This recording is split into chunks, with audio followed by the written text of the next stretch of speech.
То есть, ну, хочется строиться тепло, ну не все готовы по 3000 там куда-то выкидывать, а хуй. Ну, слава богу, на сегодняшний момент есть возможность выбирать. То есть, если человек пришел, там мне бюджетненько, там мне там не тепло, мне не надо, а я могу сказать, что у меня нету.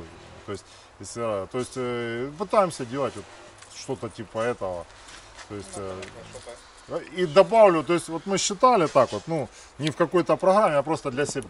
Самое выгодное вот в доме, это хорошо его утеплить и поставить хорошие окна. Вот то, что я вам рассказывал, вот это выгодно.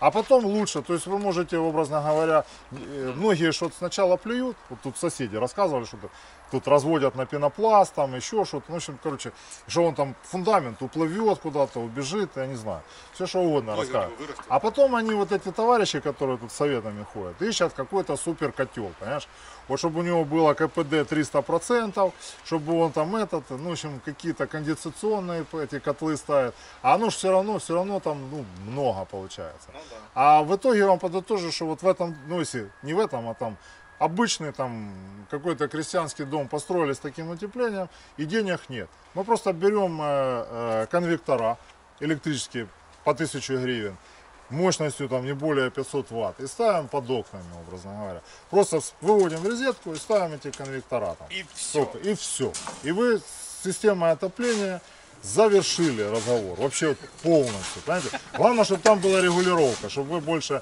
не перегревали, чтобы вы минимум поставили и все. Вы можете дальше пойти, вы можете купить запрещенные лампочки накаливания.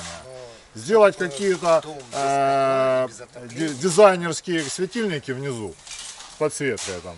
И они вас будут отапливать, вот просто вам говорю. Просто. То есть, ну, вверху просто плохо проходит. А если вы какие-то ну, в принципе, то есть, 2 лампочки поставили, и у вас на комнату хватает. То есть, вот, все. И не надо тратить там, поставили бойлер за $100, чтобы горячая вода была, и все. У нас котельной нет. Вот если вам надо там с человеком уговорить, говорит, вот давайте лучше мы сделаем так, а сэкономим там 5000 евро на котельной. Ну, а вот если у вас будут, просто как человеку объяснять, почему? Вот когда у вас будут деньги, вы захотите там тепловой насос, там что-то там, теплые полы, что-то ну такое неземное, у вас уже будет оболочка, которую потом менять тяжело, вы можете в нее делать все что угодно. И если вы после этого всего поставите там тепловой насос, вот такой маленький какой-то, самый-самый маленький, он у вас и горячую воду нагреет, и будете тратить вообще 2 копейки. То есть это вам сказал, извините, я закончу, то есть 1350 гривен, да, вот я дом, вспомнили, да, там говорю. Так вот эта цифра без всяких там тепловых насосов и тому подобное. То есть, если мы ставим тепловой насос, может быть у меня такое получится, то есть эта цифра, ну, КОП сколько у нас? Минимум 3, если более-менее нормально. То есть делим ее на 3. То есть это, ну, меньше 500 гривен за год. А если то, что я делаю, я ставлю на 9 киловатт электростанцию, то есть это уже дом плюс. И это не такое утепление, как вот здесь, 300 миллиметров. Это 25 обычного пенополистирола. Я не сетую делать такое. Когда я его начал строить, не было этого всего. То есть ни опора в Украине вообще не было.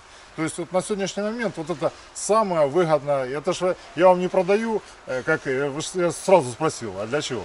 Не для клиента, а для того, чтобы вы поняли. Вот это самое выгодное вложение денег. Для того, чтобы в будущем вас дом не трахал, извините за выражение. То есть вот максимальное утепление, нету мостов холода, хорошие окна. И если окна, не ставьте с антисолнечным этим, как он там называется, защитой. То есть вы должны ставить просто 2 энергосберегающих покрытия. А вот это вот против солнца, это у вас хуже будет. То есть у вас зимой поступление уменьшится в разы, вот, и хуже они по теплоизоляции. То есть, по поводу отопления. Почему мы всем рекомендуем теплый пол? Да, теплый пол, котельня, деньги и так далее. Это комфортно. То есть теплый пол, но это теплого всегда комфортно. пола есть единственный минус. Ну-ка. Поднятие пыли. Ох, вы, сейчас я вас как раз... Знаете, как говорят в аудитории? Хороший вопрос. Хороший вопрос. Так вот я вам рассказываю. Вот в этот дом зимой тут, ну, люди очень общительные, и там приходят очень много друзей, знакомых и тому подобное. Вот они приходят, тепло, комфортно, классно, говорят, а где батареи? Они говорят, а батареи нет, у нас теплые полы. Говорят, говорят. И все ж давай, хоп, на теплые полы. Они не теплые, да? Говорит, не врите, говорит. А ну показывайте, где батареи. Подача была зимой, вот в теплый влад, 26,5 градусов. И, образно говоря, все ходили в трусах. Ничего там не поднимается. Короче, если так вот сказать. Не, ну, А те полы, теплодинамика, которые, должна поднимаются, те, подниматься. которые... У нас разница температуры там градус между потолком и полом. Ну, в принципе, То есть это у нас идет, вот когда делают теплые полы в санузлах для комфорта, они даже не для комфорта, для того, чтобы высушить ванну. То есть, ну, на самом деле вот для этого ставят там в многоэтажках. зимой хорошо. Не, хорошо, но А извините, теплый пол? там же нарушены все нормы. То есть Ну. норма говорит, что больше, чем 26 градусов или 27, не помню точно, в жилых помещениях не должно быть. А когда я захожу вот в теплый пол в том понимании, что у нас в ваннах проходится, там градусов 35, наверное. То есть так уходишь и чувствуешь. Именно по-теплому. То есть я вам честно говорю, И что это вот комфортно и в приятно. доме с обычным теплым полом вы не почувствуете, что он теплый. Вот босиком будете ходить, если по плитке, вам будет холодно. То есть вам захочется одеть тапочки. Вот так, не будет. И если вы поднимете температуру до той, как вот в ваннах, то вы просто, даже у вас рекуперация не справится, вы будете открывать окна. То есть это будет так. Второй из этого выходит вопрос, что камины в таких домах ставить не рекомендуется. Почему? Потому что у вас теплопотери всего дома, ну вот такого, если температура там небольшая, там градусов 10, то там максимум киловатт, киловатт с копейкой. У вас камин дает, самый маленький топка там 8-10 киловатт. То есть у вас и так тепло, комфортно, вы включаете... Дополнительную вытяжку надо ставить. Не, я же так это просто... Вы сами немедленно откроете окна. Вам не будет откроете сквозняк, некомфортно. То есть- Рекуператор включится на максимальную Там- А как же продувку. вечером с коньяком возле камина? Ставите биокамин, Весь той, да. совершенно отличная штука. Не, можно ставить, можно там предусмотреть прямую трубу, чтобы там не это, чтобы оно минимум. На самом деле, одни делают камин для того, чтобы обогреться, другие для красоты. Так там, где для красоты, надо делать максимум утепления специализированного. И вот у вас будет идти тепло только от стеклянной вот это все. А так оно все будет вот это в трубу. И все. Это правильно. То есть вы получили визуальный эффект, получили минимум, то есть отключили отопление, да, на всякий случай, получаете удовольствие. Или оно само выключится. Я просто, как воспользоваться этим, это вы рассуждаете уже как сами. Просто целесообразность его брать как отопительный прибор совершенно нулевая. То есть, Я вам скажу, те, кто ставит камин, вряд ли они используют его как отопительный прибор. не, В ну, 90% я вам случаев. скажу, на второй год они его, когда все друзья уже побывали, Да, они его вообще не да, используют. друзьям показал, у меня камин есть. Да, то есть пришел, говорит, у нас же камин, и все. Вы из какого-то, не с Харькова, да? Чернигова. Ну, вот отлично, я там служил. Курс молодого бойца проходил.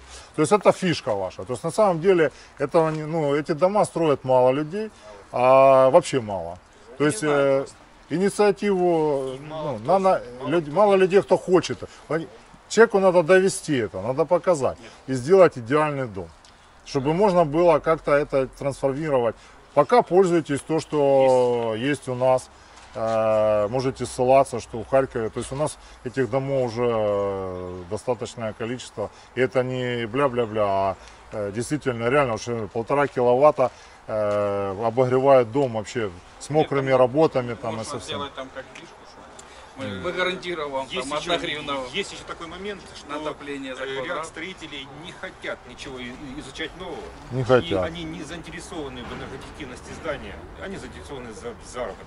На самом деле зависит даже, я к чему подвожу, то есть не от того, сделали фанатичное утепление, там хорошие окна, а вообще все деньги экономятся на конструкторском решении. Какой фундамент, какие стены, то есть вот тут можно сэкономить. А когда люди там начинают делать неэнергоэффективный ленточный фундамент, закапывать его там, вот я видел, как строят, какие-то опалубки из кирпича делают, потом туда заливают. Ну, люди делали фундамент, просто ленточный фундамент.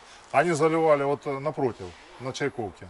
Они утром начали, по-моему, или 10 или 12 этих миксеров приехало. Тулили туда. Они втулили, это только вот, они сделали, вот даже взяли Под вот уровень ACO блок. под уровень А хоть земли, наверное. они просто из кирпича выложили две эти самые, положили туда арматуру и тупо лили. Я думаю, что там ценник намного больше, чем у нас вот энергоэффективный, который считается дорогим плитный фундамент. А со вторым прорабом тоже там, говорю, а что бы не сделать, тут надо утеплить, тут надо. То он говорит, да ты шо? Говорит, там человека, говорит, нормальный день, ну заплатит, говорит, 5000, говорит, в месяц. Для него же это ничего. Ну то есть тому не довели, этому наплевать, и получается в итоге. Но я тут подчеркну, что не в экономии главный вопрос, а главный вопрос, что в этом доме комфортно.